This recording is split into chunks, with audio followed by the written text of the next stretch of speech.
சமைக்கவே வேண்டாம் மருமகளே, ஒன்னு தங்கமா தாங்குவோம். நீங்க ஒன்னும் வரி பண்ணாதீங்க அரசி. எங்க அண்ணன் ஒருத்தனுக்காக எத்தனை பேரை வேணா இழக்கலாம். உங்க அம்மா அப்பா எல்லாம் விட்டுட்டு நான் தான் வேணும்னு வந்திருக்கேன். நாமளே இப்படி பாத்துக்கலன்னு அவங்க யோசிக்கிற அளவுக்கு உன்னை பாரு, மகாராணி மாதிரி வச்சு பாத்துக்க போறேன்.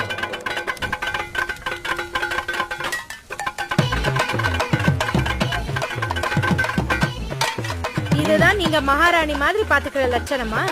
பிடிக்கலன்னா உங்க அப்பாவோட அரண்மனைக்கு கிளம்பி போங்களேங்க. எங்க வீடு எங்களுக்கு அரண்மனை தான் சார். மேடம், நீங்க இந்த மாதிரி சாரு சாருன்னு சொல்லும்போது அப்படியே கடுப்பாகுது மேடம். நீங்க மேடம் மேடம்னு சொல்லும்போது எங்களுக்கு இனிக்குமா சார்? ஏண்டா உங்க வண்டியில ஏறணும்னு இருக்கு சார். எனக்கு போங்க மேடம், எனக்கு போங்க. உங்களை யார் தடுத்தது? டேய், இதுக்கு மேல பேசினா மூஞ்சி புரோட்டா கல்ல வச்சு தேய்ச்சி புடுவேன். என்ன பண்ணுவீங்க? என்ன பண்ணுவீங்க? ஏடா பண்ணுவேன்? இனிமே ஒரு வார்த்தை பேச மாட்டேன்.